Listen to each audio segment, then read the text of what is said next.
And now, it's time for another Dice Tower review with Tom Vasel. Hey everybody, I'm Tom Vasel, and today we're taking a look at Boomerang. Now, Boomerang is what we call roll and write game, or in this case, it's a draft and write game, where you will be drafting a card into your hand and then writing stuff down on a little piece of paper, trying to score a lot of points. I've already reviewed Boomerang on this channel. I really liked the game. It was a really small box, and then they kickstarted it with 3 different versions: Boomerang Europe, Boomerang Australia, Boomerang USA. Boomerang Australia is almost a note-for-note, minor changes. I think the Boomerang scoring, minor changes to the scoring of the original game, with obviously new and improved look to it.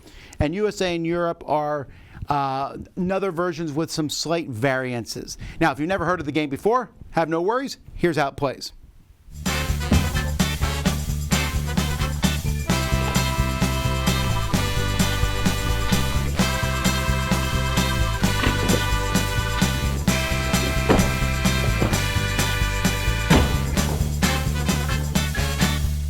These games are very similar, and I'll talk about a few of the differences, but in each game, players are going to get a map of the country or continent.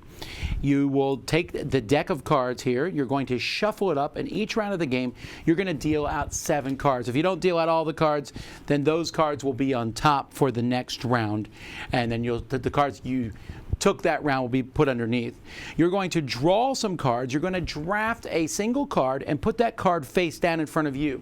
That's the only card that is hidden information. After that, you'll pass your cards to the left or right, depending on which turn it is. You can switch. You can always pass the same direction. You can go back and forth.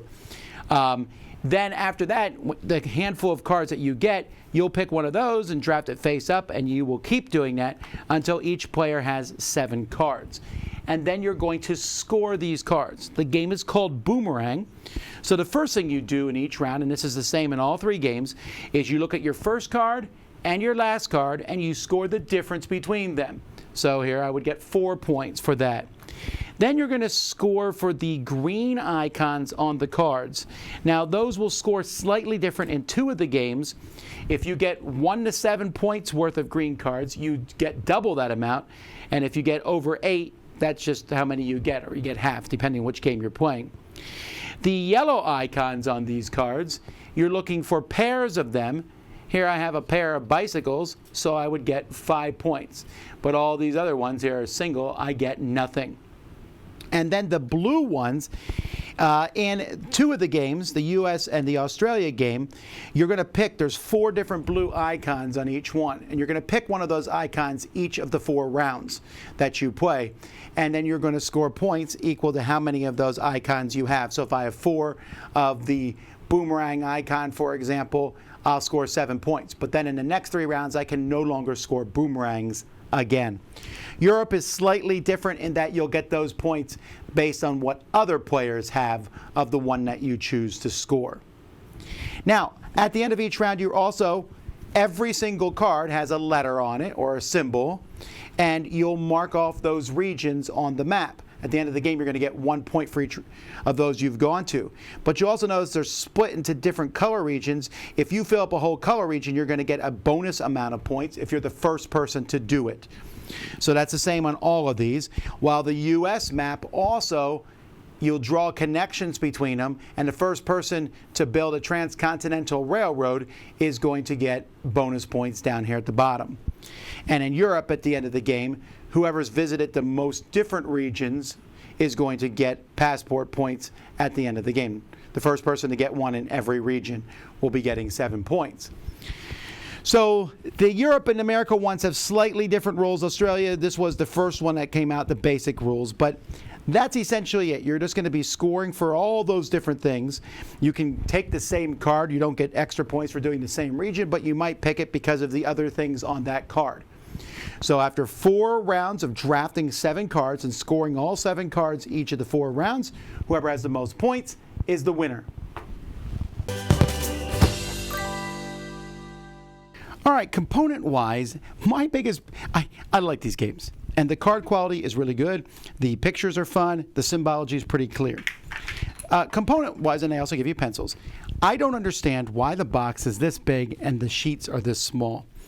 Now, yes, don't get me wrong. They give you a lot of sheets. That's fantastic. But this is problematic for me. These are really tiny sheets. They're hard to see.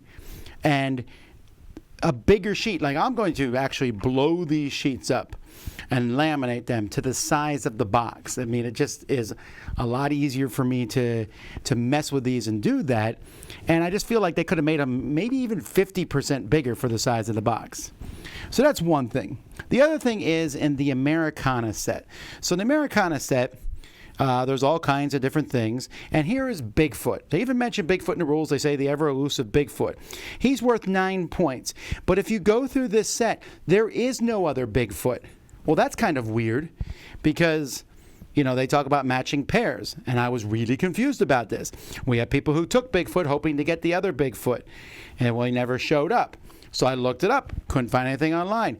Went to the Kickstarter page where these were Kickstarted. And they were like, ha, ha, ha, it's a joke. Well, fine, but then mention that in the rules. Also, there is some cards. They're like a little expansion that you can get that have a wild one on that you can match with Bigfoot. But I found that to be problematic, and it's a joke that I think is not funny to people who play the game unless you tell them ahead of time, and it's mentioned in the rule book. Other than that, though, I was pretty happy with all the component quality. I really like the cards, and I think, like I said, the iconography, which is really important, and these letters and everything, that was really done well. I really like Boomerang, and I think if you like roll and write games or flip and write games, you should get one of these. I don't think you need all three. I mean, I'm going to take all three and put them all in one box.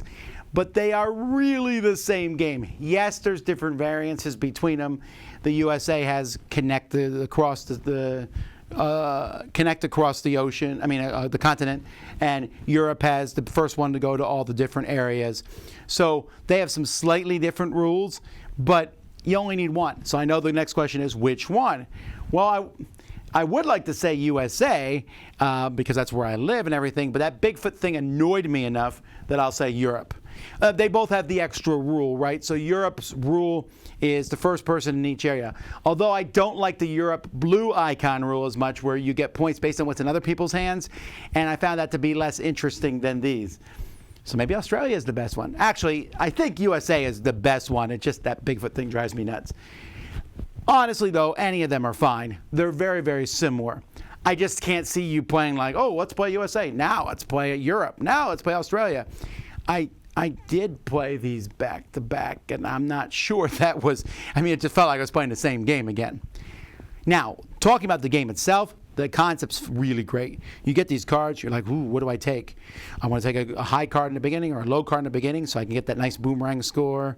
I'm going to collect icons of the blue ones that I haven't gotten yet, but I also want to collect pairs. I also want to be the first one to fill up different areas. There's so many things to think about, so it's really entertaining. Every card you want to keep. And no cards do you want to pass on to the next person, but you have to. And so that works really well as both a drafting game and as a writing down style game. So these are a lot of fun. Like I said, I'm going to put them all in one box, blow up the maps a little bit, and write a note about Bigfoot. It's a joke. And other than that, when you put all that together, still a very fun game. So definitely check this out. Like I said, I don't think you need all three, but one of them you should probably get. I'm Tom Vasel. We'll see you next time. Dice Tower Judgment approved.